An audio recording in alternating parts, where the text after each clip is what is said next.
What is going on, Solo fam? My name is John Solo, and after a long wait, Solo: A Star Wars Story is officially in theaters. As you should know by now, my favorite Star Wars character of all time is Han Solo, so naturally I needed to see this on opening night and tell you guys my thoughts. Don't worry, the first few minutes of this review are going to be spoiler free, and I'll warn you before we get into the sensitive information. So going into this movie, I really didn't know what to expect, because like most of the Star Wars fans out there, I really didn't want Solo to be made at first. The trailers and early reviews had me thinking positive though. I was hoping for the best, but there were so many elements in The Last Jedi that I felt kind of off or indifferent towards, and it left me not knowing exactly how to feel about the film as a whole. Don't get me wrong, I liked it way more than I didn't, but I still question some of the choices they made, like killing Phasma after 10 minutes of screen time or including Rose Tico at all. My expectations for episode 8 were high, and I was kind of let down, so I wanted to see Solo with an open mind. I was hoping for a fun, action-filled movie that showed off more of the Star Wars galaxy, specifically the crime syndicates, and that's exactly what I got. Walking out of the theater after Solo felt totally different than episode 8. It almost felt weird to not be unsure of my opinion on this one. But without a doubt, I liked it. I really liked it. I actually had to see it a second time yesterday so I could confirm to myself that I actually loved it. It wasn't all good, not the perfect movie by any means, but there was so much to like and not that much to overtly dislike. The action scenes were all awesome and exciting, and they kept enough disposable characters around that every conflict they were in felt pretty high stakes, despite knowing that at the very least Chewbacca, Lando, and Han were gonna survive. Speaking of those guys, I thought they were all portrayed extremely well. It was less worrisome for Chewie, of course, but you never know. Point is, when I was watching, I felt like I was actually seeing Han, Lando, and Chewie, as opposed to Donald Glover playing a younger version of Lando, if that makes sense. Another big difference between Solo, the sequel trilogy, and even Rogue One is the events don't have a direct impact on the main timeline. Yes, these characters all went on to have a heavy influence on the trilogy, but for once we're not focused on how exactly the Empire is screwing over its citizens, or dare I say it, trade negotiations. We're looking at the criminal underworld of the Star Wars galaxy, how other people in that universe get by. And as someone who's been a huge Star Wars fan for a long time, it felt cool seeing this realm explored on the big screen as opposed to in a book, comic, or animated series. The flip side to the movie being a fun action adventure is it kind of lacks the emotional depth that Star Wars is known for having. So if that's what you like about these movies, you might be disappointed in this one. When it comes to the other characters like Kira, Dryden Voss, Val, Rio, L3, the newbies, I thought they were great additions, but I didn't really feel all that attached to them. That being said, I felt the same way about the Rogue One crew. This is definitely something that's going to get fixed by reading the books and comics that come out after the movie. It really sucks that not everyone can do that though, and I really hope that Disney isn't introducing these characters and using that as a crutch for not having to flesh them out. But what I've always loved about Star Wars are the details and backstories of the universe, so I look forward to learning about these characters. I say it's about time we get into the specifics and move on to spoilers, so I'll give out my official rating right now. I would give Solo a solid 8.5 out of 10. No more, no less. I'm seeing a lot of 7s and 7.5s, and I get where they're coming from, but I had a great time watching it, and I am so excited to discuss it in future videos. That's right, regular Star Wars content is resuming starting now. Buckle up, because you guys are in for a treat. Spoilers starting in 5 seconds. 5, 4, 3, 2,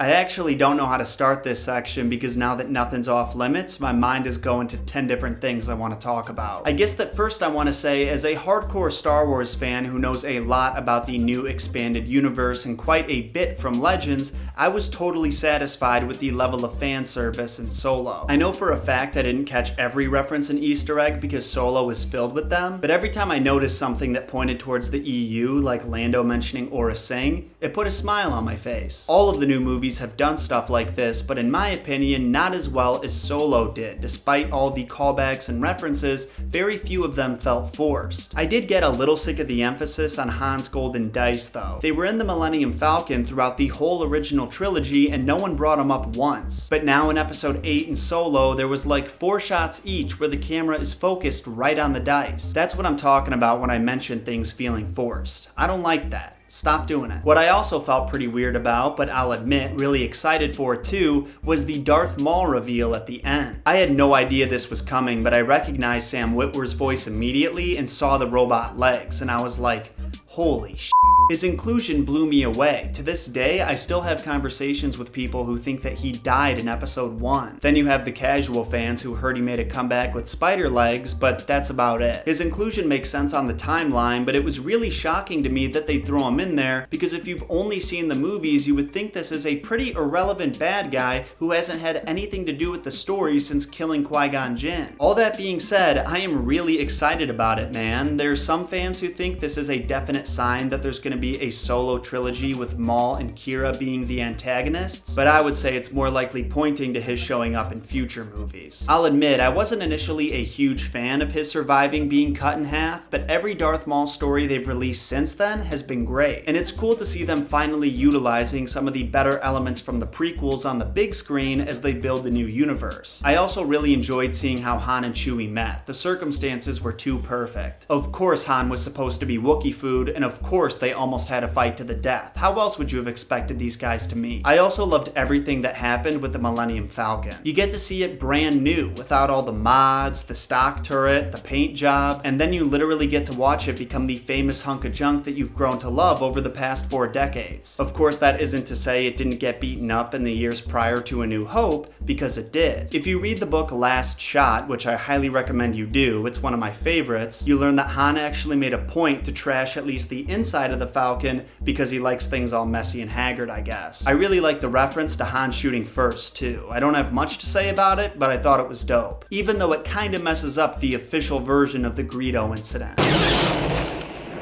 There were quite a few positives about Solo, but I don't want to give the impression that I loved everything. For example, I really wasn't a fan of Lando's droid L337. I like her message about droid freedom and that she's down to get in a scrap. In my opinion, we had enough politics in the prequels, and we hear enough about real politics every single day of our lives. For example, when Lando asked L3 if there was anything she needed, she said equal rights. It's not even like I disagree with the spirit of what she's saying, but why was that included? Who brought that idea into the script? She really had to respond with equal rights, like she's a gender studies major? Really? And then she mentions wanting to Lando and how she thinks he's attracted to her. It's like no one was thinking when designing this character. You couldn't have had some cool warrior droid, a light side HK-47 type character who was just a savage fighting for droids' rights? L3 seems like she's gonna go home and write a Tumblr blog after all this. Definitely one of my least favorite droids ever, even behind EV-99. There were a few other things I wasn't too happy with. I don't like that Han got his last name from some random Imperial guard, though I assume that there's a backstory incoming for that guy. The kind of cool thing about it though is that Han is the only one with that last name. It wasn't his mother's or father's, it was his to do whatever he wanted with. Then there's Enfys Nest. I do think she was a pretty cool character in terms of abilities and design, but I do wish we got to see her a little bit more. I do think that's going to be a regular problem with these anthology films though. They have a lot to introduce us to and only so much time to do it, so it stops us from getting too attached or sometimes even too interested in these characters. Those were my biggest takeaways from Solo. There's plenty more I want to talk about, but the only way for me to really cover everything would be to watch the movie with you and pause it every minute to share my thoughts. To summarize, I thought it was great. It was a fun action-adventure movie that I could totally picture myself watching on any lazy Sunday or with the whole family. It lacks some emotional depth for sure. Some of the characters could have been fleshed out a little bit more or eliminated completely, and maybe, just maybe, there was a cooler, more original heist they could have gone on, but none of those are major disqualifiers for me. Even after really thinking through the negatives, I'd still give Solo an 8.5 out of 10. I'm very curious about what other Star Wars fans thought though, so if you consider yourself one, comment your thoughts down below. Especially if you disagree with me, I would love to hear your reasoning as long as you don't word it like a stuck-up, half-witted, scruffy-looking nerf herder. You'd be surprised how many Star Wars fans who think they know more than anyone else what would be best for the series blatantly insult other Star Wars fans solely for disagreeing with them. I'll save that tangent for another video. If you like this review, make sure to hit that like button to support the channel, and if you're a Star Wars fan, subscribe for new content every week from a galaxy far, far away. Also follow me on Facebook, Twitter, and Instagram to stay updated on Star Wars news and what I'm working on next. Thank you for watching, Solo fam. Until next time, my name is John Solo, and remember,